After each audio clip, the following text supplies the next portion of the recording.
Hemos tomado un pasaje como base de los estudios de estas semanas que dice que, dame, hijo mío, tu corazón y miren tus ojos por mis caminos. Este verso está en el libro de Proverbios y aparece después de que da una serie de consejos muy importantes. Dice que es importantísimo aprender a escuchar al Padre, los consejos del Padre. Y si hacemos una aplicación espiritual, no solamente al Padre terrenal, sino a nuestro Padre Dios, es importantísimo escucharlo. Dice que no debemos menospreciar a la madre, ¿sí? Que es algo que a veces ocurre en las familias. Y nuevamente aplicando esto espiritualmente, la madre viene a ser la iglesia. Que debemos ser fieles a la verdad y no venderla por nada. Como quien dice, yo me pego a lo que la Escritura dice y no la negocio, ¿sí? Por ninguna razón. Y que es muy importante que seamos sabios, inteligentes y justos, porque eso agrada muchísimo, no solo a nuestros padres, sino también a Dios. Y luego es que dice esto, Proverbios 23, 26, dame, hijo mío, tu corazón y miren tus ojos por mis caminos. Muchas gracias.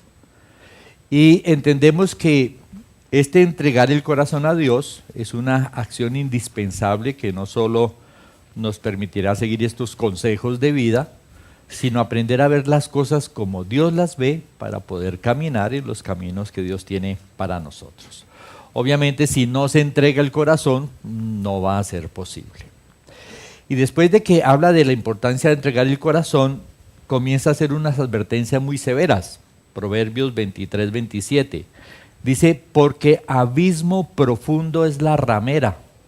Dice uno, uy. Y pozo angosto la extraña.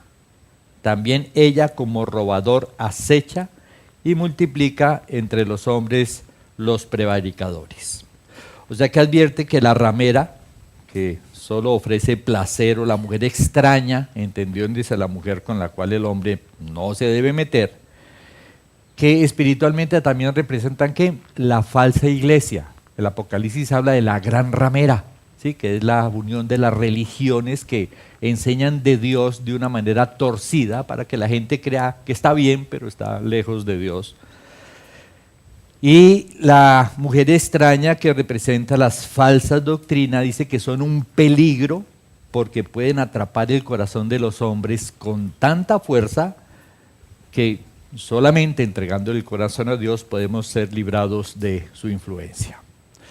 Y luego continúa hablando de otros agentes, digámoslo así, que esclavizan el corazón de los hombres. Entonces habla, por ejemplo, de la bebida, de cómo la gente se excede en la bebida, de la codicia, de la maldad, de la pereza, de la envidia, y sigue hablando de esta serie de pecados que esclavizan el corazón y que llegan a entumecer tanto el espíritu y la mente que la persona que está atrapada por estos pecados con facilidad se va contra los injustos. No le importa hacer mal, ni siquiera a la familia, a los hermanos en la fe, porque producto de eso sí se pierde el temor de ir contra los injustos.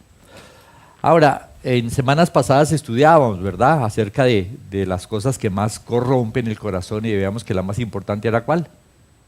El amor a las riquezas es lo que más corrompe el corazón de la humanidad.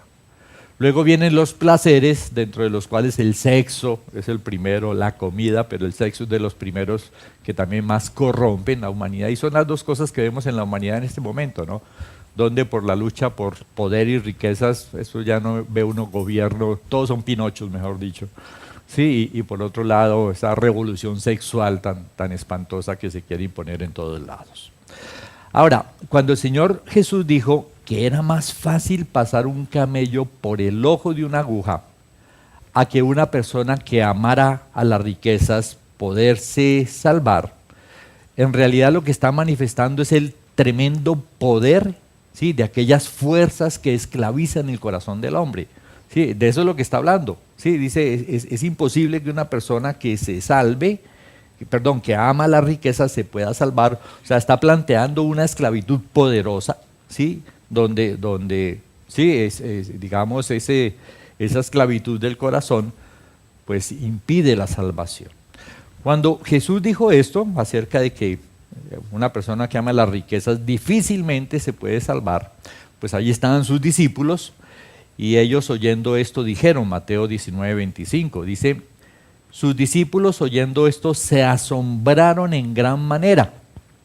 O sea, les pareció muy tenaz esa declaración de Jesús, tanto que dijeron, ¿quién pues podrá ser salvo? O sea, si el problema es, si el amor a las riquezas impide que la gente se salve, los discípulos dijeron, nadie se va a salvar. Y esta expresión puede venir de dos razonamientos. Uno, todo el mundo está pegado a los chécheres y a las riquezas, por un lado. O por otro lado, sí, es que es muy grande el poder que el dinero ejerce en las personas, que el amor a las riquezas ejerce en las personas. Entonces son dos razones para expresar quién pues podrá salvarse. Sin embargo, dice, mirándolo Jesús les dijo, para los hombres esto es imposible. O sea, es imposible librarse de esa esclavitud. Dice, mas para Dios todo es posible. O sea que ahí está la buena noticia. El hombre por sí mismo no puede librarse de las cosas que esclavizan su corazón, pero Dios sí puede realizar esa obra de salvación en el hombre.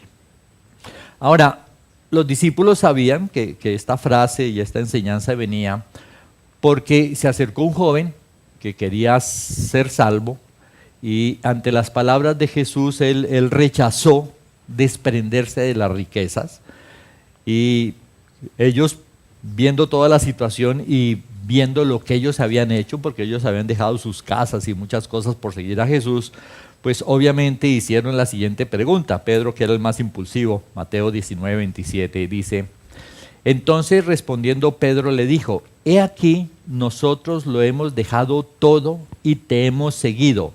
¿Qué pues tendremos? ¿Cómo es que dicen ahora? ¿Cómo voy yo? ¿Cómo es? Sí. ¿Cómo voy yo? Sí. Ahora, el joven rico no fue capaz de dejar su riqueza, nosotros sí, le dice Pedro, quién sabe qué tanto habrá dejado. ¿Qué es lo que vamos a recibir? Y uno dice, yo a veces escucho cosas súper espirituales, ¿no? Yo sigo a Dios sin ningún interés, está loco, ¿sí? Cuando vamos a la Escritura vemos que esta pregunta que hicieron ellos no fue en ningún momento una mala pregunta, ¿sí? Todo lo contrario. Esta es la pregunta que muchas veces los cristianos no se hacen, ¿sí? ¿Qué voy a recibir yo como consecuencia de seguir al Señor? No vemos en el contexto que Jesús en ningún momento les critique esta pregunta, ¿sí? E insisto, ¿sí? Es muy importante que la hagamos, a veces no lo hemos pensado con seriedad o lo olvidamos continuamente y sí es muy importante que lo entendamos. ¿Qué vamos a recibir como consecuencia de entregarle nuestro corazón a Dios? Ahora, en lugar de hacernos esa pregunta, ¿cuál es la pregunta que nosotros hacemos? ¿Sí? ¿Qué me va a tocar dejar? ¿Sí? ¿Qué es lo que me van a prohibir? ¿Qué voy a perder? ¿Qué no voy a poder volver a hacer? Esas son las preguntas equivocadas. Yo he recibido gente en mi oficina que viene por primera vez a esta iglesia y me dicen, pero aquí prohíben bailar. O sea, como quien dice, si aquí prohíben bailar, yo no vuelvo. Y aquí prohíben que uno se tome unos traguitos. Sí, o sea, están planteando que hay cosas que no están dispuestos a dejar. ¿Qué es lo que le ofrece el Señor Jesús? Salvación, vida eterna. Pero no, un momentico, ¿qué es lo que hay que dejar? Sí, y nos centramos en lo que hay que dejar, en lugar de concentrarnos en lo que Dios tiene preparado para nosotros. Y es parecido, es parecido a lo que pasa con aquella parábola de los dos cimientos. Dice que uno construyó su casa ¿sobre qué? Sobre la roca. Imagínese usted lo que es abrir una chamba sobre la roca para fundir ahí el concreto. O sea, es muy costoso, es complicado. Pero esta persona que construyó sobre la roca no le importó el costo, el tiempo, el trabajo, sino que decidió hacer las cosas bien y efectivamente echó buenos cimientos. Y el que construyó su casa sobre la arena, ¿qué fue lo que de golpe pensó? No, eso sale muy costoso en la roca. No, eso cuántos obreros para abrir el hueco. No, eso en la arena es facilito, hagámosle. Sí, y construyó sobre la arena y se veían muy bien las dos casas, pero dice que cuando llegaron las situaciones difíciles, la expresión que me llama la atención es que dice, y fue grande su ruina. O sea que si nos la pasamos pensando en qué me toca dejar, qué me toca poner, qué se me va a prohibir para entregarle el corazón a Dios, en lugar de pensar en qué es lo que voy a recibir, seguramente tomaremos malas decisiones y seguramente será grande nuestra ruina. No hay que pensar en lo que tengo que dejar, sino hay que pensar realmente es en lo que tengo o en lo que voy a recibir o aún en lo que puedo no recibir. Yo creo que por eso es que hay una bendición muy grande, no que yo lo crea, es que lo dice la Escritura, cuando usted lee el libro de Apocalipsis. En el libro de Apocalipsis se narra lo que en el futuro va a pasar, ¿sí? Con aquellos que crean y entreguen su corazón a Dios, y lo terrible y espantoso que va a suceder con aquellos que no le entreguen su corazón a Dios. Y es por eso que es muy claro el libro cuando en el primer capítulo y en el último capítulo dice más o menos lo mismo. Apocalipsis 1:3 dice, bienaventurado el que lee, y los que oyen las palabras de esta profecía y guardan, ¿sí?, las cosas en ella escritas, porque el tiempo está cerca. O sea que dice que hay una bienaventuranza para el que oye, lee, ¿sí?, memoriza las cosas que dice ese libro, porque el tiempo en que estas cosas sucedan se va a acercar. Y luego en el último capítulo vuelve y repite, Apocalipsis 22:7. He aquí vengo pronto, nuevamente habla de lo corto del tiempo, bienaventurado el que guarda las palabras de la profecía de este libro. Yo pienso que si continuamente frente a esos continuos eventos que tratan de sacarnos de base, estuviéramos pensando en las plagas tan terribles y espantosas que van a recibir los que no le entregan su corazón a Dios, y en la tremenda bendición que vamos a recibir los que estamos ahí pegados, gobernar, todo ese tipo de cosas, pues si uno pensara continuamente en lo que va a recibir, la motivación sería muy diferente. Sí, la motivación sería muy diferente.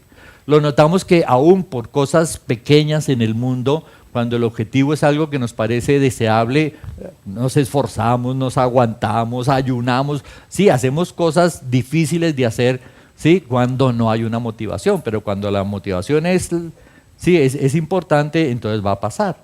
Y eso es lo que debemos tener en cuenta, no lo que me toca dejar, sí, no cuánto me va a costar, no el tiempo que me va a quitar, sino qué es lo que voy a recibir. Y eso es lo que en el mundo la gente no tiene ni idea, ni qué es lo que va a pasar con su vida, ni de qué se están perdiendo, ni qué se están ganando al negarle su corazón a Dios, y tristemente a veces tampoco nosotros lo recordamos, y es importante, muy importante que lo hagamos. El Señor Jesús, por supuesto, responde la buena pregunta de Pedro, ¿qué voy a recibir yo?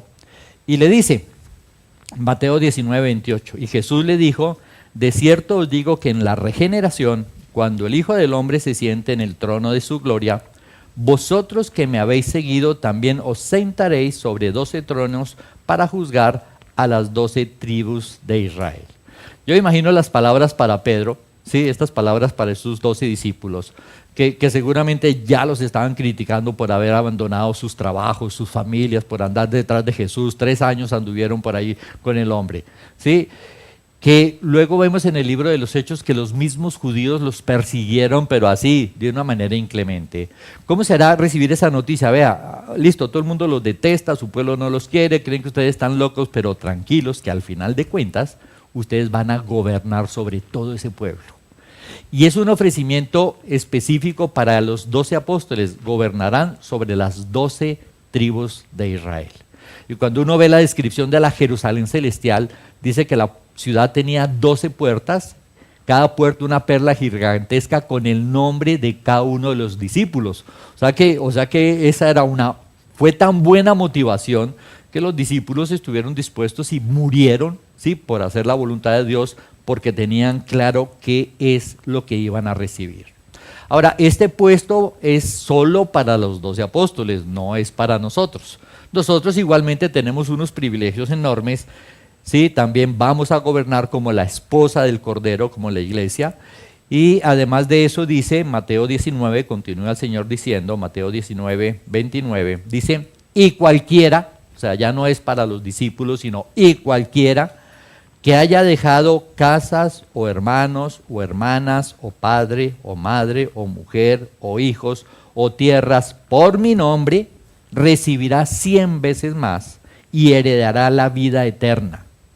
Pero muchos primeros serán postreros y postreros primeros. O sea que dice cualquiera, nos incluye a cualquiera de nosotros, que por hacer, no por irresponsable, que por hacer la voluntad de Dios le haya tocado dejar cualquier cosa, por hacer la voluntad de Dios. Sí, algunos no dejan ni sábados felices. Dicen, no, es que sábados por la noche no, sábados felices, yo toda la vida. Entonces, sí, y entonces le dicen, no hay reunión por la mañana, y dice, no, es que yo los domingos es el único día que duermo largo. Ajá, bueno. No, aquí habla de que cualquiera que deja, ¿sí? Cualquier cosa recibirá 100 veces más. Hay que hacer dos aclaraciones de esta promesa. La expresión 100 veces más no quiere decir 100 veces más.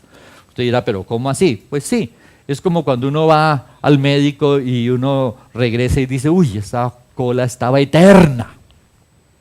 Eterno quiere decir que nunca se acaba. O sea que si usted regresó y dice que la cola estaba eterna, está mintiendo, eso no fue eterno. Pero es la expresión que usamos, uy, esa fila está eterna.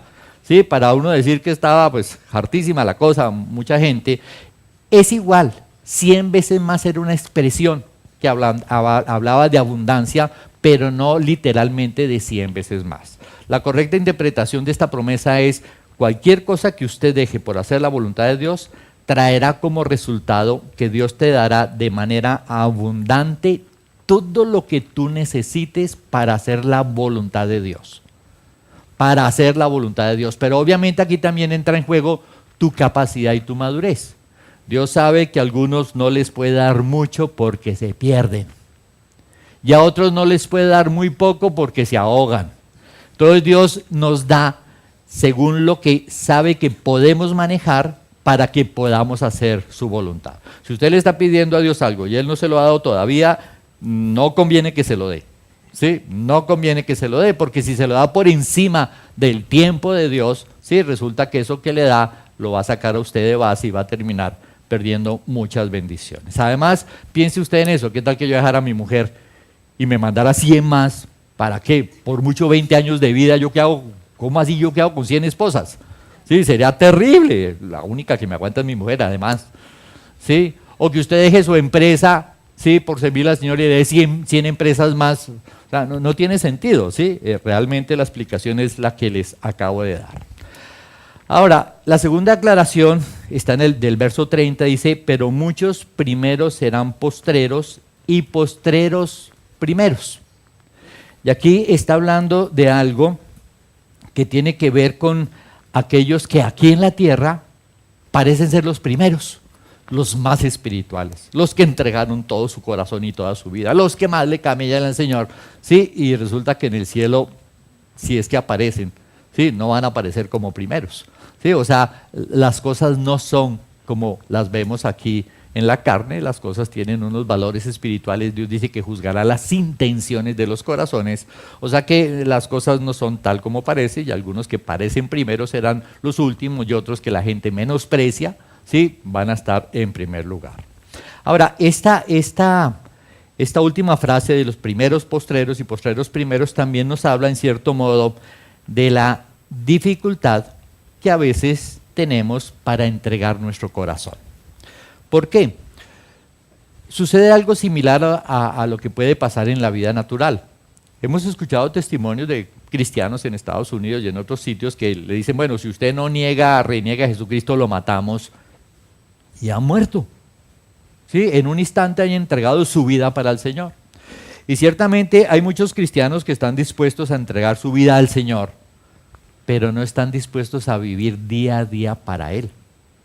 O sea, hay una gran diferencia entre, sí, en un momento ya cerré los ojos, me mataron y aparecí en el cielo, qué felicidad.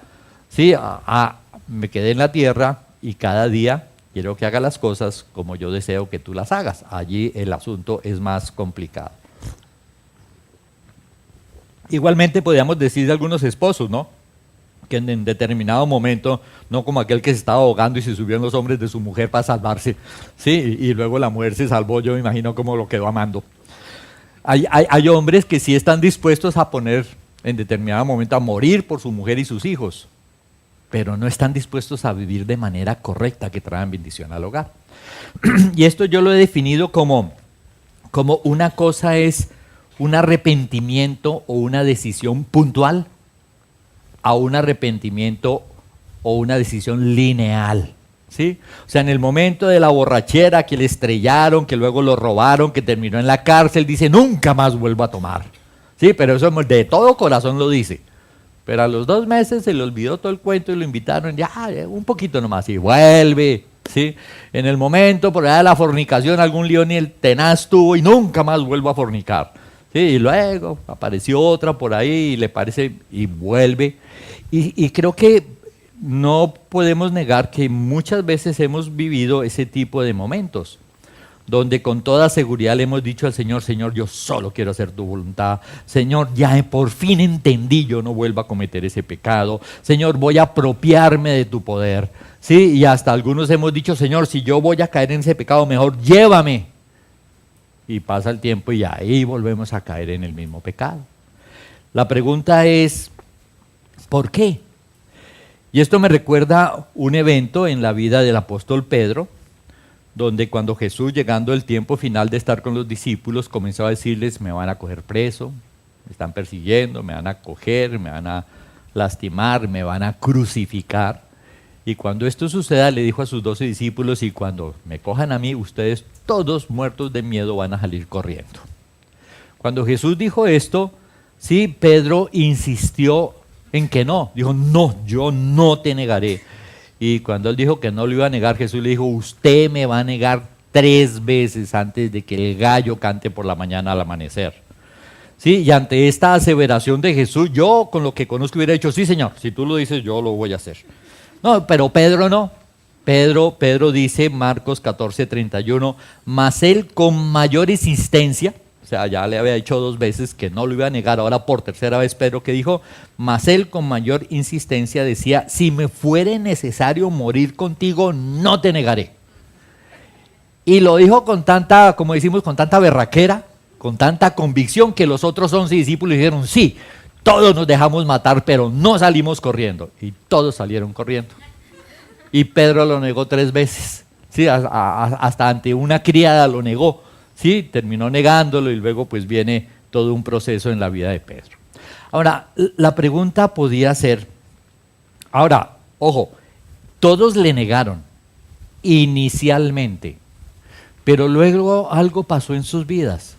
Porque el colorín colorado fue que sí fueron capaces de vivir haciendo la voluntad de Dios hasta la muerte y murieron como mártires. Y por eso el honor tan grande de las puertas en la ciudad y del gobierno, sí, sobre el pueblo de Israel. Pero en el momento en que ellos lo dijeron, no estaban listos. ¿Qué pasó? Podemos preguntarnos, ¿estaban allá pantallando de ser muy espirituales? ¿Sí? Aparentando yo soy el que más lo amo, ¿sí? Como cuando Pedro le dijo al Señor, no dejes que esto te acontezca, cuando anunció por primera vez que iba a pasar por la cruz, y el Señor le pegó semejante regaño. Bueno, aquí ellos, ¿será que no estaban hablando con sinceridad? ¿Será que querían aparentar? Pues no hay ninguna seña de eso, parecen realmente sinceros, pero pasó con ellos lo que pasa con muchos de nosotros. ¿Cuántos en el matrimonio han dicho, hasta que la muerte nos separa? Sí, ni pobreza, ni enfermedad, ni calamidad. Y por ahí hay unas ceremonias que dicen, ni otras mujeres, ni absolutamente nada me va a separar, sino hasta que la muerte nos separe. Y después de unos años de matrimonio están que se separan para no morirse. Sí, porque dicen, no, usted ya no provee, yo mejor dicho, yo me voy a morir aquí al lado suyo, mejor me voy. O usted vieja terca, rebelde, que ni servicios, nada, yo también me voy. Y entonces...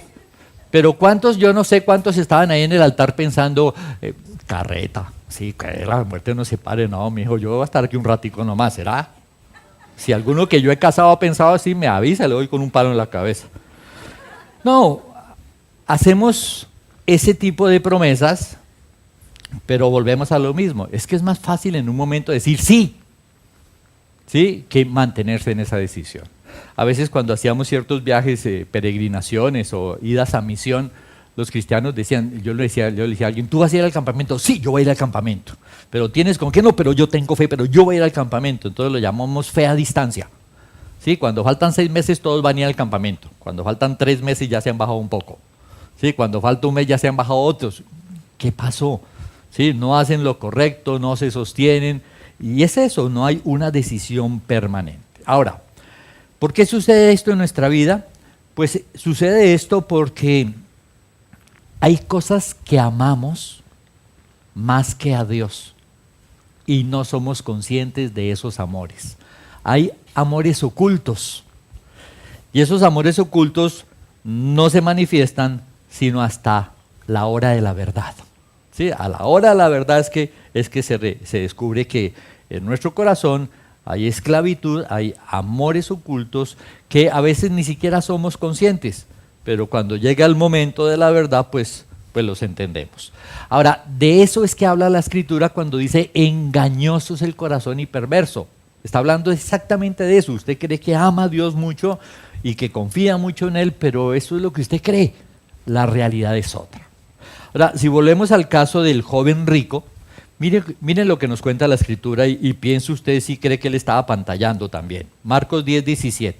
Al salir, Jesús dice, al salir él para seguir su camino, vino uno corriendo e hincando la rodilla delante de él le preguntó, Maestro bueno, ¿qué haré para heredar la vida eterna? O sea que por alguna razón el hombre estaba ocupado, pero cuando vio que Jesús se iba, salió corriendo, se postró, ¿sí?, le reconoció como maestro bueno y luego le preguntó, ¿qué tengo que hacer para salvarme? ¿Qué tengo que hacer para no irme para el infierno? ¿Sí? ¿Qué tengo que hacer para heredar vida eterna? Cuando yo pienso en esta acción, yo no pienso que le estuviera apantallando.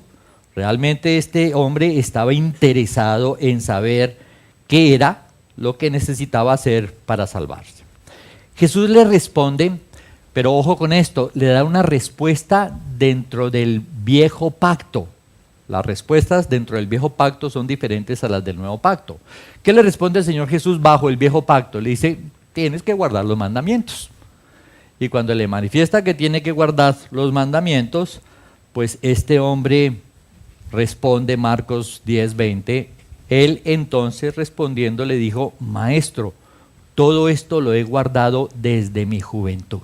O sea que él manifiesta que está muy obediente a los mandatos del viejo pacto. No sabemos qué tan cierto sea. Jesús tampoco se puso a decirle, sí, de verdad usted guarda. No. Jesús simplemente lo sacó del viejo pacto y lo llevó al nuevo pacto. Y entonces le dijo lo siguiente, Marcos 10:21. Entonces Jesús, mirándole, le amó, o sea, no fue por bronca que le dijo lo que le iba a decir, ¿sí? Y le dijo, una cosa te falta, vende todo lo que tienes y dalo a los pobres, y tendrás tesoro en el cielo, y ven y sígueme tomando tu cruz. Pero él, afligido por esta palabra, se fue triste porque tenía muchas posesiones. Tremendo, ¿verdad? Una cosa es obedecer a Dios bajo el viejo pacto, donde si obedecías a Dios, Dios te daba riqueza, poder, salud, protección, hijos. Yo creo que había que ser muy burro para no obedecerle a Dios, ¿sí? Porque eso era lo que Él ofrecía. Pero el problema del viejo pacto, que es un pacto donde Dios ofrece cosas para un hombre duro de corazón, es que en la medida que el hombre obedecía y aumentaba sus riquezas, fácilmente esas riquezas entraban al corazón y no al bolsillo. ¿Qué quiero decir? Que vivir bajo el viejo pacto con toda la bendición que Dios le daba a la gente, sí, podía simplemente aumentar la idolatría de la gente hacia las riquezas, hacia la familia y hacia las cosas que tenía. Cuando Jesús lo lleva al nuevo pacto, que es una exigencia muchísimo más alta, este hombre descubre que su pecado. En el viejo pacto no, él obedecía, recibía todo chévere, pero en el nuevo pacto la exigencia es muchísimo más alta y cuando es confrontado, este hombre descubre su idolatría por las riquezas y no solo la descubre, sino que toma una pésima decisión. Prefiere no salvarse. ¿Sí? Acá, o sea, yo no me salvo, pero mi riqueza no la suelto. O La tremenda esclavitud había en este hombre. Pienso que esto está pasando mucho en la iglesia de esta época, donde hay muchas iglesias que insisten con las promesas del viejo pacto, aumentando su idolatría y que no han entendido y no han obtenido salvación precisamente por este gran pecado. Ahora, teniendo esto claro, creo que la pregunta para nosotros puede ser, ¿qué es lo que más amamos? ¿Qué es aquello que amamos tanto que tiene el poder de alejarnos de Dios, llevándonos a desobedecerle? ¿Qué es lo que más amamos que nos lleva a desobedecer? ¿El dinero? ¿El placer? ¿El sexo? ¿El orgullo? Es decir, ¿cuáles son esos amores ocultos que hay en nuestro corazón que no nos dejan entregarle por completo nuestro corazón a Dios? Y ahí pueden entrar los hijos, los nietos, ¿sí? Los negocios, la salud, cualquier cosa. Cualquier cosa que cuando Dios la toca, usted se pone grave en su relación espiritual. ¿Sí? Si se pone grave en su relación espiritual porque la nieta está que se muere, o el negocio está que no sé qué, o tal cosa, tal otra, eso es una evidencia clara que allí hay una idolatría poderosa, hay una esclavitud poderosa que impide entregar el corazón. ¿Qué es lo correcto? La Escritura manifiesta que lo correcto es, Romanos 14:8, pues si vivimos, para el Señor vivimos, y si morimos, para el Señor morimos. Así pues, sea que vivamos o que muramos, del Señor somos. Somos del Señor por creación, somos del Señor porque murió en la cruz por nosotros y nos redimió. Y la idea es que, como somos del Señor, pase lo que pase, somos del Señor. Somos propiedad de Él, pero vivimos como si fuéramos propiedad de Él. Vivimos como si cada cosa que Él nos ha dado es algo que nos dio para administrar o es algo de lo cual nos apropiamos, ¿sí? O sea que allí es lo que hay que evaluar. ¿Y qué es entonces entregarle el corazón a Dios? Pues es entregarle lo que a nuestro parecer es más valioso. Pueda que lo que a usted le parece más valioso a Dios no le importe nada y para Dios no valga nada. Pueda que lo que a usted le parece más valioso a otras personas tampoco le parezca nada valioso. Pero entregarle el corazón tiene que ver con eso, con aquel ídolo, con aquel altar al cual usted está pendiendo, rindiéndole culto, esperando resultados, y lo que Dios dice es, entrégame eso que más amas, porque eso que más amas es lo que más te estorba para vivir en una buena relación conmigo. Ahora, cuando pensamos en qué es lo que más amamos, allí otra vez se mete el asunto del corazón, ¿sí? ¿Qué tanto amamos a Dios? ¿Qué tanto amamos las cosas del mundo? Y a veces decimos que amamos ciertas cosas, pero no son realmente lo que amamos, ¿sí? De hecho, es importante aclarar que el amor en la Escritura aparece principalmente como un mandamiento, ¿sí?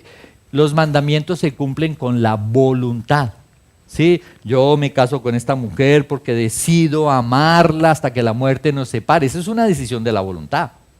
Y los sentimientos, pues cuando son favorables, qué bueno, pero cuando no, no deben cambiar. ¿Cuántos en su matrimonio no han sentido ganas de ahorcar a su mujer o a su marido? Y en ese momento que le dan ganas de ahorcar por la calaverada que hizo, ¿es porque no lo ama? No. La decisión de seguir siendo fiel y de hacer las cosas correctas que traen bendición sigue. Pero hay momentos en que jartera este matrimonio. Por ahí me mandaron un chiste que estaba un señor en el confesionario pidiendo perdón, y entonces le dice el sacerdote, pero eso no es pecado, lo que tú estás diciendo no es pecado. Y entonces el que está confesando dice, entonces ¿por qué me siento tan arrepentido de haberme casado? Sí, como... No tiene que ver con los sentimientos. El amor realmente es una decisión del corazón. Jesús lo dijo muy claro muchas veces, San Juan 14:15, si me amáis, guardad mis mandamientos. ¿Sí? Recordemos que también dice, no todo el que me dice Señor, Señor. También el Señor dice, este pueblo de labios me honra, su corazón está lejos de mí. Y todo se resume en eso, si me amáis, guardad mis mandamientos. 21, el que tiene mis mandamientos y los guarda, ese es el que me ama. 24, el que no ama no guarda mis palabras, y la palabra que habéis oído no es mía, sino del Padre que me envió. amamos por decisión, ¿ya? Pero vea lo curioso, odiamos por decisión. Odiamos por decisión. O sea, no hay una lógica en este asunto. Hay personas que emocionalmente aman lo que no deben amar y odian lo que no deben odiar. Alguna vez llegó una niña de esta iglesia a hablar muy seriamente conmigo, dijo que me tiene una bronca terrible. Y cuando yo le pregunto cuál es la bronca, dice, es que yo traje un champú para un bazar que hicieron, ¿sí? Y usted lo vendió de últimas. Yo dije, ¿sí? Y entonces por eso yo estoy muy resentida y no sé qué decir cuando le dije, oye, pero es bien extraño, ¿no? Tú estás resentida por aquello del champú que a la final se vendió, pero no de primero. Pero fíjate, fulana de tal, que ha hecho contra ti esto y esto y esto, y ha tratado de destruir tu matrimonio, y ha hecho esto, y ha hecho esto, ¿a ella sí la amas? Sí. ¿Por qué? ¿Por qué por un detalle me odias a mí y la otra que ha hecho calaverada y media la amas? Y es que sucede igual, ¿sí? Amamos u odiamos por decisión. Hay personas que pueden haberte hecho mucho daño y usted las sigue idolatrando. Y otro no lo saludó bien y ya le cogió bronca. No es por ahí, ¿sí? El asunto tiene que ver realmente con las cosas que hacemos. El amor es una decisión de la voluntad, ¿sí? Y el verdadero amor está en yo vivo y me relaciono con esta persona según los principios de Dios, porque esos principios traen bendición para mi vida y la persona que estoy amando. Ese es el verdadero amor. Ahora, cuando digo que no tenemos claridad, ¿sí?, acerca de qué es lo que más amamos, es porque, aunque no nos demos cuenta, en realidad lo que más amamos, ¿sí?, es a nosotros mismos. Ya leímos Romanos 14:8. Pues si vivimos, para el Señor vivimos, y si morimos, para el Señor morimos. Esa debería ser la realidad. Y puede pasar que usted diga, es que yo estoy viviendo para Dios. Y puede pasar que usted esté convencido que todo lo que hace es para Dios. Su trabajo es para Dios, su ministerio es para Dios, su relación en su familia es para Dios, porque yo todo lo hago para Dios. Pero eso es lo que usted piensa. ¿Quién sabe si sea la verdad? ¿Cómo lo puede evaluar? Hay formas muy sencillas de evaluarlo. Por ejemplo, cuando usted realmente vive para Dios, ¿sí?, y maneja cada área de su vida para Dios, usted hace lo que tiene que hacer. Y no importa lo que pase, usted nunca se afana. Trabajó bien, el negocio se fue para abajo, usted no se afana. ¿Por qué? Yo hice lo correcto. ¿Los resultados de quién dependen? De Dios. Dios quiso que eso se fuera para abajo. Amén, yo estoy contento. Y si la cosa echa para arriba, no se infla como un sapo. Es que no, los resultados son de Dios. Cuando uno realmente hace las cosas para Dios, uno hace lo que tiene que hacer y uno vive contento y gozoso, pase lo que pase. Es por eso que el pecado de la ansiedad y la preocupación es un pecado muy serio. Porque cuando usted está preocupado por su trabajo, está haciendo las cosas bien, pero no, las cosas no suceden bien, y usted está preocupado, usted ya se robó ese trabajo. Usted no está trabajando para Dios. Usted está trabajando para usted. Usted se robó el negocio que Dios le dio para administrar. ¿Sí? Porque si yo estoy administrando la plata de un fulano y me dice, ve, regálale 100,000 pesos a Oscar, pues yo cojo y le doy los 100,000 pesos a Oscar. Pero si estoy manejando la plata de un fulano y me dice, dele 100,000 pesos a Oscar, y yo, oye, no, ¿cómo así 100,000 a Oscar? No, pero ¿cómo así? No, yo más bien le doy 10,000, sí, porque, pero discúlpeme, no es su dinero. Haga lo que el patrón le dijo. Discúlpeme, todo lo que usted tiene es prestado. Haga lo que el patrón le dice. Pero cuando usted se afana, se angustia, se estresa porque las cosas no salen bien, está grave. ¿Sí? No está viviendo para Dios. O sea que una cosa es pensar que vivimos para Dios y otra cosa es la realidad. Sin embargo, Dios, un Dios de amor espectacular, nos hace una advertencia que igualmente cumple. Salmo 39:11. Dice, con castigos por el pecado corriges al hombre, ojo, y deshaces como polilla lo más estimado de él. Ciertamente, vanidad es todo hombre. Dice que Dios coge lo que los hombres más aman, las mujeres también, por supuesto, y lo deshace como polilla. Yo me imagino la polilla que se come la madera y que uno luego hace así solo polvo. Lo que usted más ama, Dios lo va a coger y lo va a deshacer como polilla. ¿Sí? Que alguna vez le decía a mi mujer, mi amor, no me ame tanto, que vea que me estoy enfermando de todo. Dios deshace lo que usted más ama como polilla y es un acto de amor porque eso que más ama es lo que no le deja entregarle su corazón a Dios. ¿Ya? Ahora, teniendo esto claro, es muy importante que ustedes se pregunten, ¿y qué es lo que usted más ama? Para que se vaya preparando y Dios lo coja y lo desbarate y pueda tener libertad en su corazón, ¿sí? Para servir a Dios. Si hicieran una lista, ¿qué colocarían primero? Mi papá, mi mamá, tal cosa, tal otra. ¿Alguna vez han hecho esa lista?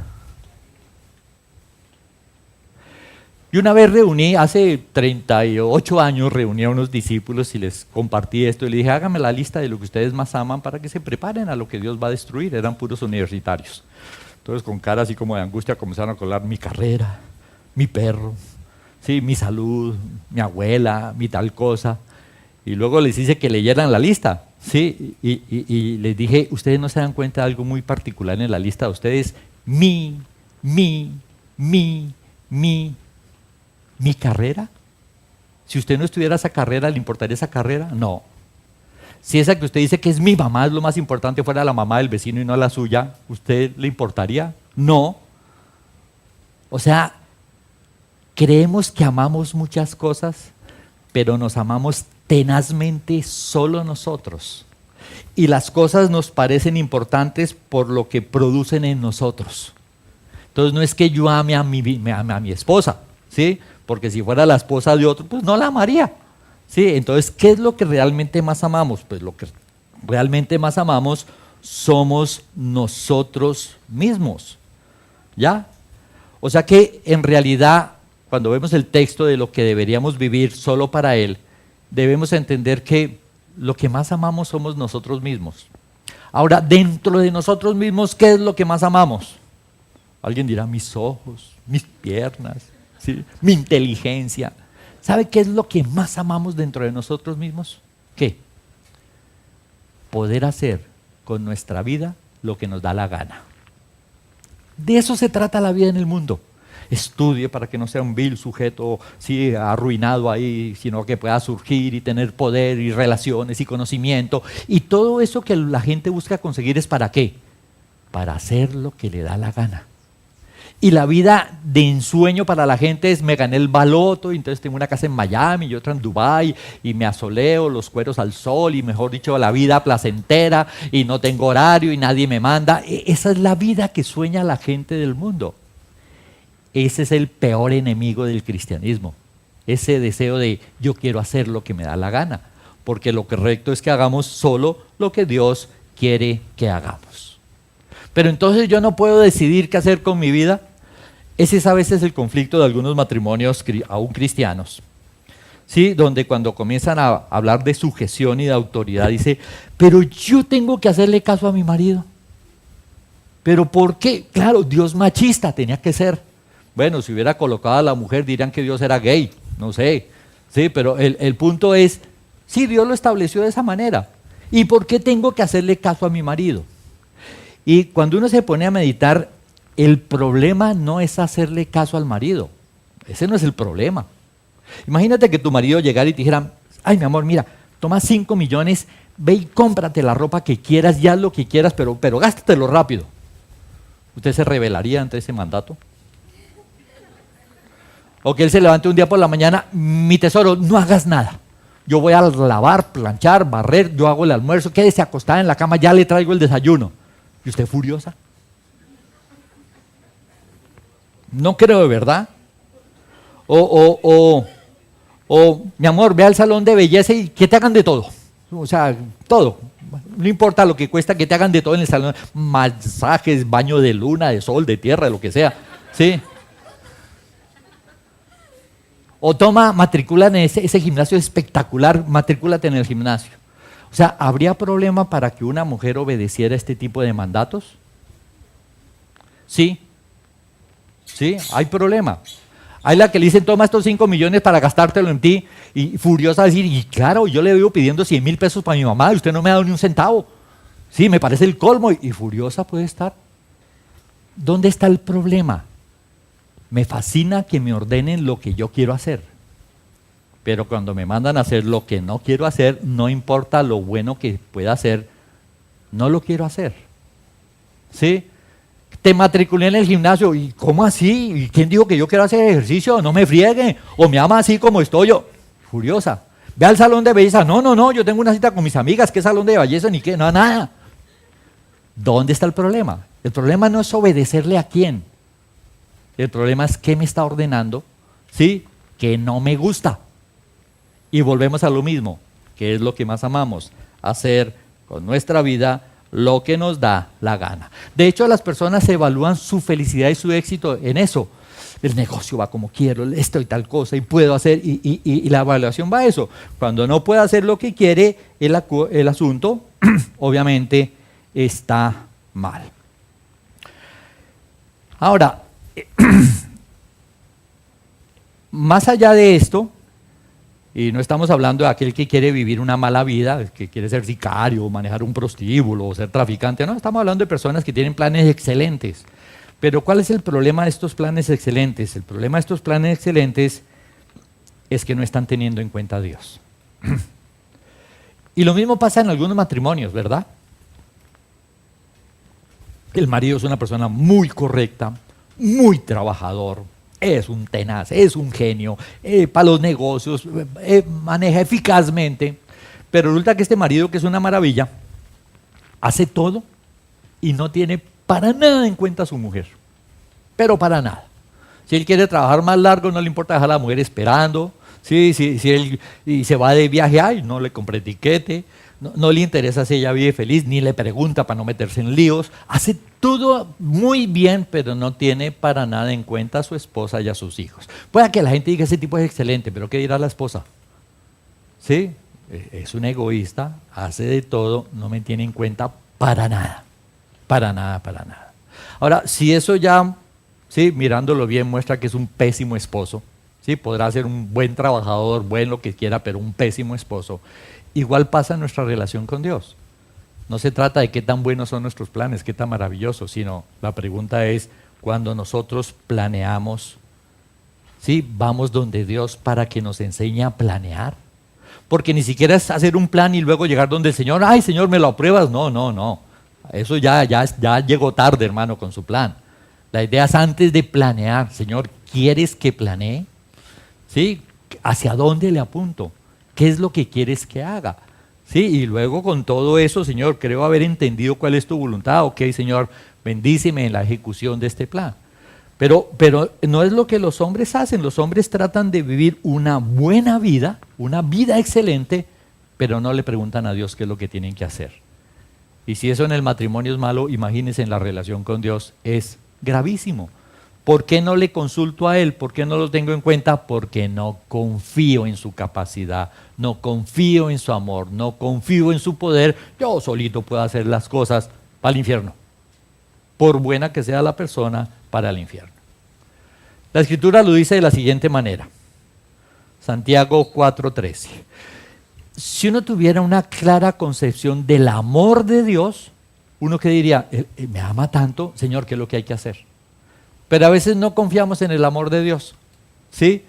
Y entonces Dios nos habla de la siguiente manera, Santiago 4:13 al 16. Dice, vamos ahora, los que decís, hoy y mañana iremos a tal ciudad y estaremos allá un año y traficaremos, comerciaremos y ganaremos. O sea, está hablando de personas que dicen, listo, vamos a ir a tal ciudad y vamos a abrir un almacén allá, vamos a poner un negocio acá, vamos a hacer tal contrato, nos vamos de vacaciones, o sea, planeó. ¿Y qué es lo que le dice el Señor? Dice, cuando no sabéis lo que será mañana, porque ¿qué es vuestra vida? Ciertamente es neblina que se aparece por un poco de tiempo y luego se desvanece.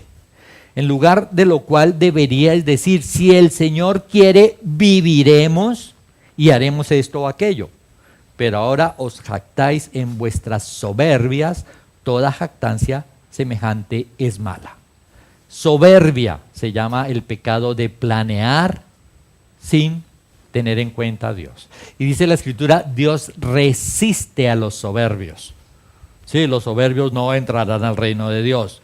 Dios resiste a los soberbios, da gracia a los humildes. Ahora, ¿qué es lo que le dice el Señor? Le dice varias cosas. Le dice, uno, usted está planeando hacer muchas cosas y usted no tiene ni idea del futuro. Usted no tiene ni idea del futuro. Vea, yo he escuchado, llevo 40 años, gracias a Dios, muchísimos testimonios de personas que andaban orando por cierta situación, por cierto acontecimiento, no se dio. Y luego pasa el tiempo y dicen, uy, gloria a Dios que no salió. ¿Sí? Porque no salió lo que querían, pero luego vieron que Dios acomodó cosas muchísimo, muchísimo mejores. ¿Sí? Que si hubiera salido lo que hubieran pedido, grave. ¿Sí? Grave, grave. Una vez inclusive una chica me dijo, uy, usted me quitó mi marido. No, no es cuento, ya cree que yo la casé con otro. Sí, y entonces vino resentida, dejó de venir a la iglesia como 3 años y luego volvió. Y yo le pregunté, ¿usted por qué se fue? Me dijo, usted me quitó mi marido, no es que él era mi novio y aquí llegó otra chica en la iglesia y se casó con ella, yo no los casé y se casó con ella y usted dio su aprobación. Yo le dije, vea, eso no es así como tú lo cuentas, pero aun si yo te hubiera quitado tu marido, usted debe prenderme velas. Ese man salió un pésimo marido. ¿Cómo ha maltratado a esa niña con la cual se casó? Eso es terrible, el maltrato psicológico, la tacañería. Mucho, si es verdad, vea, usted me debe la vida. Y así pasa con Dios. Sí, no salen las cosas como queremos, no tenemos ni idea del futuro, Dios es el que sabe acomodarlas. Hay una historia de una ciudad que se consideraba muy poderosa y que pues aún podían pensar que los podían atacar, pero no que les podía pasar todo lo que Dios dijo. ¿Qué dijo Dios de esta ciudad? Por su pecado, Ezequiel 26:3. Dice, por tanto, así ha dicho Jehová el Señor, he aquí yo estoy contra ti, oh Tiro, y haré subir contra ti muchas naciones como el mar hace subir sus olas, y demolerán los muros de Tiro, y derribarán sus torres, y barreré de ella hasta su polvo, y la dejaré como una peña lisa, tendedero de redes será en medio del mar, porque yo he hablado, dice Jehová el Señor, y será saqueada por las naciones, y sus hijas que estén en el campo serán muertas a espada, y sabrán que yo soy Jehová. Verso 14, y te pondré como una peña lisa, tendedero de redes serás, y nunca más serás edificada, porque yo, Jehová, he hablado, dice Jehová el Señor. O sea que Dios dijo, voy a acabar con esta ciudad, pero no solo voy a matar a toda la gente de ahí, sino que la voy a demoler y la voy a barrer y hasta los cimientos, hasta el polvo voy a quitar de allí. Y uno dice, uy, pero ¿qué pasó? Pues sí, vinieron y la atacaron un pueblo, luego creo que vino otro pueblo y los habitantes de la ciudad se fueron para un islote que estaba por ahí cerca y el tipo se enfureció tanto que mandó demoler la ciudad hasta sacar los cimientos y toda esa piedra que sacó la usó para construir un puente para ir a matarlos en la isla. Y el resultado fue que la ciudad quedó como una playa, como si nunca hubieran construido nada. Hasta el día de hoy, el lugar donde estaba Tiro es un tendedero de redes.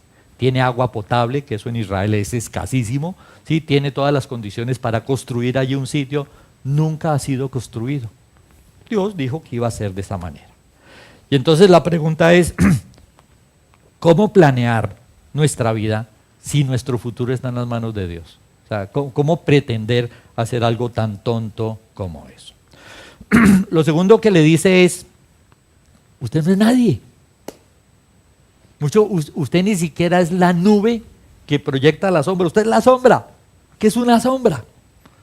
Sí, como la neblina, le dice Dios al hombre, usted sale por la mañana un poquito de neblina, salió el sol, así es, usted no es nada. Por eso dice, en lugar de lo cual deberías decir, si el Señor quiere, estará vivo mañana.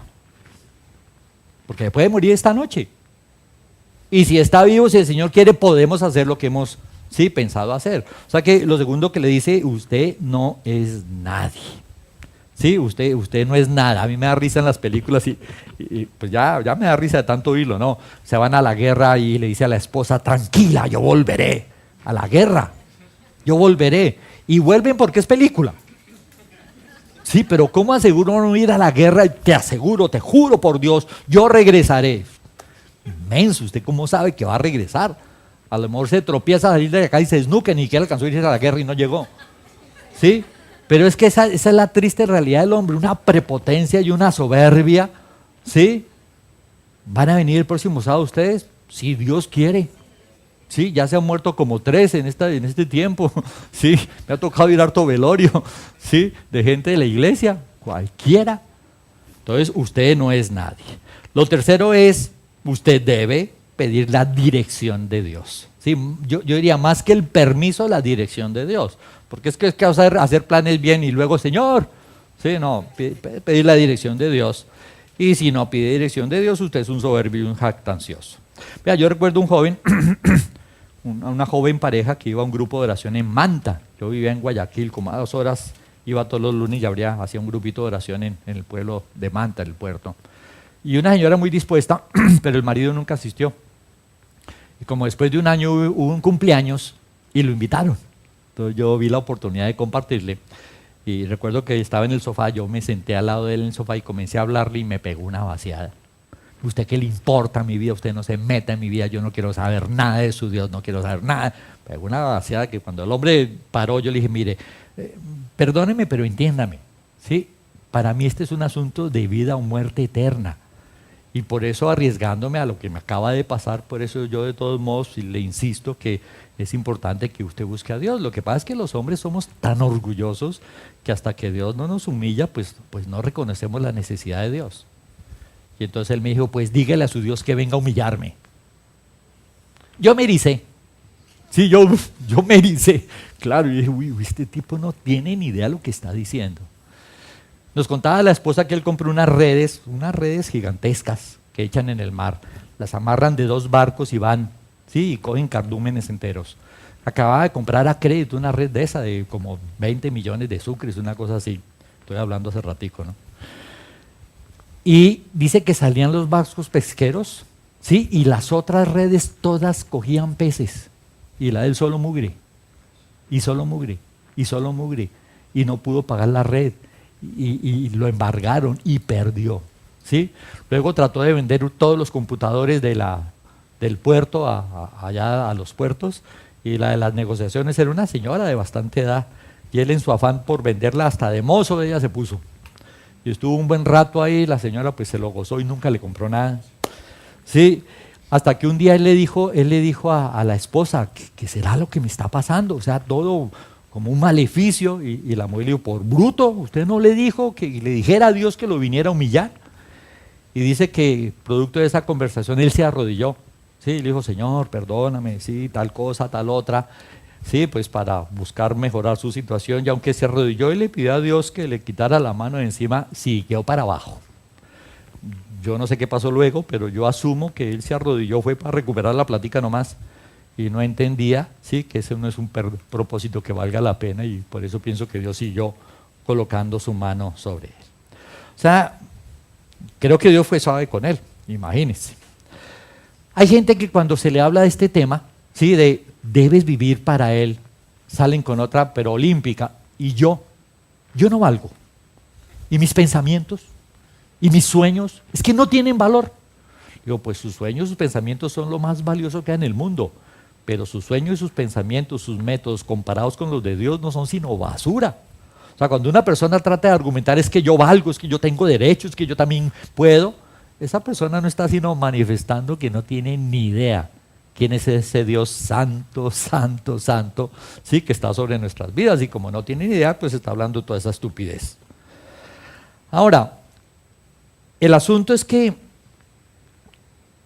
como cristianos, pues debemos tener claro este asunto de lo más valioso para nosotros es hacer nuestra voluntad, y es lo más dañino. Ahora, si usted revisa su relación con Dios, ¿sí? Usted está en las manos de un Dios perfecto, sabio, justo, paciente, misericordioso en extremo, que sabe con precisión lo que está haciendo con su vida para bendecirlo. O sea, no hay equivocación en Dios, no hay equivocación en ninguna acción de Dios. ¿Cuándo se pone usted mal espiritualmente? Cuando Dios no hace las cosas como a usted le da la gana. Ese es todo el problema. ¿Cuándo no le puede dar gracias? Cuando Él dice que hay que dar gracias en todo. Cuando Dios no hace como usted le da la gana. Cuando el negocio no salió, cuando los discípulos no llegan a tiempo, cuando usted se molesta cada vez que las cosas no salen como usted le da la gana. ¿Se imagina? cuánta soberbia y cuánta necedad. Porque es solo por eso. Señor, dame 1.000 millones. Señor, le da 1.000 millones y usted no me pone, hay que jartera ahora para cargarlos. No creo. Eso pesa mucho, Señor, ¿por qué me diste esa vaina así? No creo. Uno solo se molesta cuando las cosas no salen como a uno le da la gana. Y en las relaciones personales es igual. Si no me la pilló y no me leyó la mente, uno hizo como yo quería, ¿a usted qué le pasa? No, ¿sí? O sea, es una vaina loca. ¿Sí? Lo que más amamos es esa tremenda obstinación de vivir la vida a nuestra manera. Y Dios en su amor nos dice, no, hay una mejor forma. Vivir a tu manera es la expresión máxima de la pobreza y la desgracia para tu vida. Tú puedes aún vivir aquí a tu manera muy sabroso, pero no tienes ni idea de todo lo que estás perdiendo.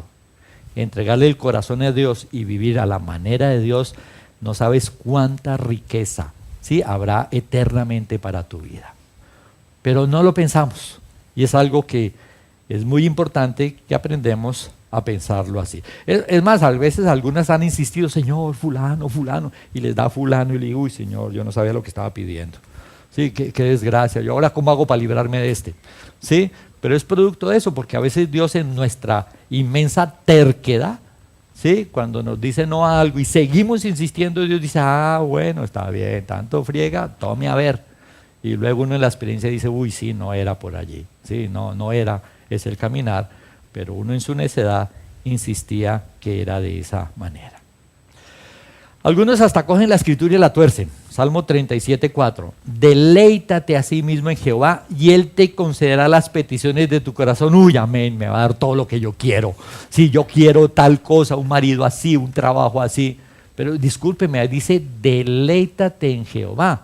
Cuando te deleitas en Dios, terminas deseando solo lo que Dios desea, no pide chucherías. Sí, no, yo voy a la iglesia, guatachala, ya me deleité, ahora sí, señor, carro nuevo. No entienden el verdadero sentido de eso. San Juan 14:13, y todo lo que pidieres al Padre en mi nombre lo haré, para que el Padre sea glorificado en el Hijo. Si algo pidieres en mi nombre lo haré. Sí, ve, ahí está, yo puedo pedir. Pero es que pedir en el nombre de Dios es pedir, ¿sí?, metido en la persona de Cristo, con los planes de Cristo, con los sueños, con la autoridad de Cristo. La autoridad para pedir es, lo dice muy claro la promesa de la oración, cualquier cosa que usted pida igual a lo que Dios desea, se lo da. Si pide chueco, Dios lo protege y no se lo da. Pero no, la gente parte, ¿no? Ahí dice que yo puedo pedir. San Juan 15:7, si permanecéis en mí, mis palabras permanecen en vosotros, pedid todo lo que queréis. Ahí dice todo lo que queréis, pero por favor, no saque el contexto. Si permanece en Él, usted se va a untar de Él y va a desear lo mismo, entonces va a pedir de acuerdo a su voluntad, y eso es muy, muy diferente. Ahora, es por eso que Dios en su amor asegura, Salmo 39:11, con castigos por el pecado corriges al hombre y deshaces como polilla lo más estimado de Él. ¿Por qué? Porque nuestra vida en nuestras manos es completa vanidad, dice allí. Cuando el apóstol Pablo entendió esta verdad, tomó una determinación, que ojalá fuera la misma determinación que nosotros tomemos para que oremos. Dice Hechos 20:24, dice, pero de ninguna cosa hago caso, y esta parte es muy importante, ni estimo preciosa mi vida para mí mismo. O sea, él entendió, mi vida en mis manos no deja de ser valiosa. De hecho, una persona que no conoce a Dios, su vida es lo peor que tiene. Porque si se muere sin conocer a Dios, termina en el infierno, mejor le hubiera sido no existir jamás. E igual pasa cuando caminamos a nuestra manera. Mi vida es preciosa en las manos de Dios. Dice, por eso dice, con tal que acabe mi carrera con gozo y el ministerio que recibí del Señor Jesús para dar testimonio del Evangelio de la gracia de Dios. Pablo entendió esa verdad y dijo, mi vida es preciosa solo en las manos de Dios. Por eso tomo la decisión de hacer la voluntad de Dios, de cumplir con lo que Dios le había entregado. ¿Qué quiere decir eso? A trabajar como Dios dice que debo trabajar, a tener una familia como Dios dice que la debo tener, a tener un ministerio como Dios dice, en todas las cosas como Dios dice que lo debemos hacer. A nuestra manera es el peor engaño. Eso es entregar el corazón. Señor, lo que soy, lo que tengo, lo que hago es tuyo. Dime qué hacer con esto que tú me has dado. ¿sí? En lugar de estar planeando por otro lado, engañándonos. Confiemos en su amor, ¿sí? Porque de tal manera amó Dios al mundo que dio a su Hijo. O sea, si confiamos en su amor, será fácil, ¿sí? Que hagamos esa entrega. Si no confiamos en su amor, pues bueno, nos vamos a encontrar en nuestra soberbia contra, ¿sí? Las autoridades de Dios, las cosas de Dios, y entonces la vida cristiana será como una guerra, donde usted tira para un lado y Dios lo jala para el otro y vivirá de disciplina en disciplina, perdiendo el gozo. No, no es lo que Dios tiene para nosotros. O sea que no hay mejor decisión que entregarle el corazón a Dios, porque nadie puede amarnos como Él nos ha amado. Vamos a orar.